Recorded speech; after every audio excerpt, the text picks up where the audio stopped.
Hello കൂട്ടുകാരെ, നമ്മൾ ഇന്ന് തയ്യാറാക്കുന്നത് എല്ലാവർക്കും ഇഷ്ടപ്പെടാവുന്ന മത്തനും പയറ് എരിശ്ശേരിയാണ് കേട്ടോ.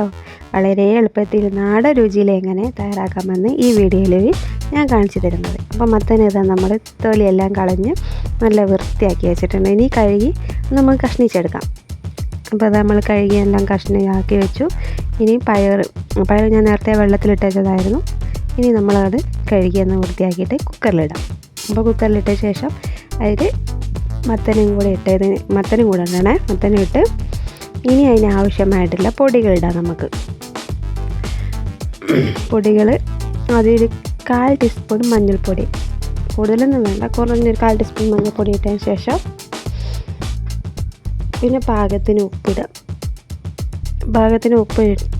പിന്നെ പൊരായി ഉണ്ടെങ്കിൽ നമുക്ക് ഉപ്പ് എടുത്തിട്ട് കേട്ടോ. ഇപ്പോൾ ഒരു പാകത്തിന് ഉപ്പിട്ടതിന് ശേഷം പിന്നെ ഒരു 1/2 ടീസ്പൂൺ മുളകും പൊടിയും കൂടി ഇടാം. നമുക്ക് 1/2 ടീസ്പൂൺ മുളകും പൊടി ഇട്ട ശേഷം നമുക്ക് പാകത്തിന് വെള്ളം ഒഴിച്ച്, പാകത്തിന് വെള്ളം, കൂടുതൽ വെള്ളം വേണ്ട കേട്ടോ, കുറഞ്ഞ വെള്ളം മതിയെ. പാകത്തിന് വെള്ളം ഒഴിച്ചതിന് ശേഷം നമുക്ക് കുക്കർ അടിച്ച് വെച്ച് നമുക്ക് വേവിക്കാൻ വെക്കാം. എന്താ ഞാൻ കുക്കറിൽ അടിച്ച് വെച്ചാൽ അടുപ്പയിൽ വെച്ച് ഒന്ന് ഇനി വേവുന്ന വരെ നമുക്കൊന്ന് ബാക്കി ഇതിനെല്ലാം അരിപ്പുകൾ റെഡിയാക്കാം. അപ്പോൾ ഞാൻ 1/2 മുറി തേങ്ങയാണ് എടുത്തിരിക്കുന്നത്. 1/2 മുറി തേങ്ങ. പിന്നെ അതിനാവശ്യമുള്ളത് ചുവന്നുള്ളി, വെളുത്തുള്ളിയാണ്. ഒരു 6 അല്ലി ചുവന്നുള്ളി എടുത്തിട്ടുണ്ട്, ഒരു 2 അല്ലി വെളുത്തുള്ളി എടുത്തിട്ടുണ്ട് കേട്ടോ. പിന്നെ അതിനാവശ്യമായിട്ടുള്ളത് ചെറിയ ജീരകം ഞാനൊരു 1/4 ടീസ്പൂൺ ഇട്ടിട്ടുണ്ട്. ഒരു 1/4 ടീസ്പൂൺ ജീരകം ഇട്ടിട്ട് പിന്നെ ഇച്ചിരി തുള്ളി ഒരു മഞ്ഞൾപ്പൊടി ഇട്ടിട്ട് വെള്ളം ഒഴിച്ച് പേസ്റ്റ് രൂപത്തിൽ അരച്ചെടുക്കുക. അപ്പോൾ അത് നമ്മൾ മത്തനും പയറും വന്നിട്ടുണ്ട്, നല്ല രീതിയിൽ ഒടിച്ചു. ഇനി നമുക്ക് ഇതിനകത്ത് അരിപ്പ് ചേർക്കാം. അപ്പോൾ അരിപ്പ് ചേർത്ത് നല്ല രീതിയിൽ ഒന്ന് കൂട്ടി യോജിപ്പിച്ച് നമുക്കൊന്ന് ഇളക്കി വെച്ച് അടുപ്പ് ഒന്നും കൂടെ ഒന്ന് ചൂടാക്കിയെടുക്കാം.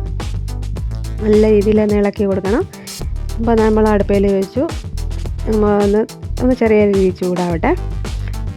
കൂട്ടുകാരെ, വീഡിയോ ഇഷ്ടമായതിന് ലൈക്കും ചെയ്യാനും ചാനൽ സബ്സ്ക്രൈബ് ചെയ്യാനും മറക്കല്ല കേട്ടോ. കൂട്ടത്തിൽ ആ ബെല്ലേക്ക് ബട്ടനും കൂടി ഒന്ന് പൊട്ടിക്കണേ. അപ്പോൾ നമ്മളതാ കടുക് താളിക്കാൻ ചീഞ്ചട്ടി അടുപ്പിൽ വെച്ചു. ഇനി എണ്ണ ഒഴിച്ച ശേഷം നമുക്ക് അത് ചൂടായ ശേഷം നമുക്ക് കടുകിടാം. അപ്പോൾ നമ്മൾ എണ്ണ ചൂടായി. അപ്പോൾ 1 ടീസ്പൂൺ കടുക് ഇട്ട ശേഷം ഒരു 3-4 വറ്റൽമുളക് അരിഞ്ഞത്, 3-4 വറ്റൽമുളക് അരിഞ്ഞിട്ടതും പിന്നെ നമുക്ക് അതിനാവശ്യമായിട്ടുള്ള 2 തണ്ട് കരിവേപ്പിലയും കൂടി ഇടാം. ഇനി അതിൻ്റെ കൂട്ടത്തിൽ ഒരു സാധനം കൂടി നമുക്ക് ഇടാണ്ട്, തേങ്ങ നല്ല രീതിയിൽ അതിനകത്തിട്ട് ബ്രൗൺ നിറാവണ വരെ നമുക്കൊന്ന് മൂപ്പിച്ചെടുക്കാം. വീഡിയോ കണ്ട എല്ലാ കൂട്ടുകാർക്കും നന്ദി കേട്ടോ. നിങ്ങൾ വീട്ടിൽ എലിശ്ശേരി ഉണ്ടാക്കാറുണ്ടോ? നിങ്ങളുടെ അഭിപ്രായം കമൻറ്റായി പറയൂ കേട്ടോ. വീഡിയോ ഇഷ്ടമായാൽ ഒരു ലൈക്കും തരാൻ മറക്കല്ലേ. അപ്പോൾ അത് നമ്മളെ തേങ്ങ മെറൂൺ നിറത്തിലായി. ഇനി നമുക്ക് അതിനകത്തൊന്ന് എരിശ്ശേരിക്കകത്തൊന്ന് ഒഴിച്ചെടുക്കാം. നിങ്ങളെ അഭിപ്രായം കമൻറ്റ് ചെയ്യാൻ മറക്കരുത് കേട്ടോ. നിങ്ങളൊക്കെ എങ്ങനെയാണ് ഉണ്ടാക്കുന്നത് ഇതൊക്കെയൊന്ന് കമൻറ്റ് ചെയ്യണേ. അപ്പോൾ നമ്മളത് എരിശ്ശേരി വറവിട്ടു. ഇനി ഇത് ചട്ടിക്കകത്ത് വീണ്ടും 2 തവി ഒഴിച്ച് ഒന്ന് കറക്കിയെടുത്ത് നമുക്കൊന്ന് റെഡിയാക്കിയെടുക്കാം. അപ്പം ഇങ്ങനെയൊക്കെയാണ് ഞാൻ ഉണ്ടാക്കുന്നത്. നിങ്ങളെ രീതിയൊക്കെ ഒന്ന് കമൻറ്റ് ചെയ്യണേ. അപ്പം ഇഷ്ടമായാൽ എല്ലാവരും ലൈക്കും കമൻറ്റും അഭിപ്രായം പറയണേ. കൂട്ടത്തിൽ ഹൈപ്പും കൂടി ചെയ്യാൻ മറക്കല്ലേ. അപ്പോൾ അടുത്ത വീഡിയോയിൽ നമുക്ക് വീണ്ടും കാണാം കേട്ടോ. എങ്ങനെയൊക്കെയാണെന്നൊന്നും അറിയത്തില്ല. എല്ലാവരും അഭിപ്രായം കമൻറ്റ് ചെയ്യാം. അപ്പോൾ അടുത്ത വീഡിയോയിൽ കാണുന്നത് വരെ ബൈ.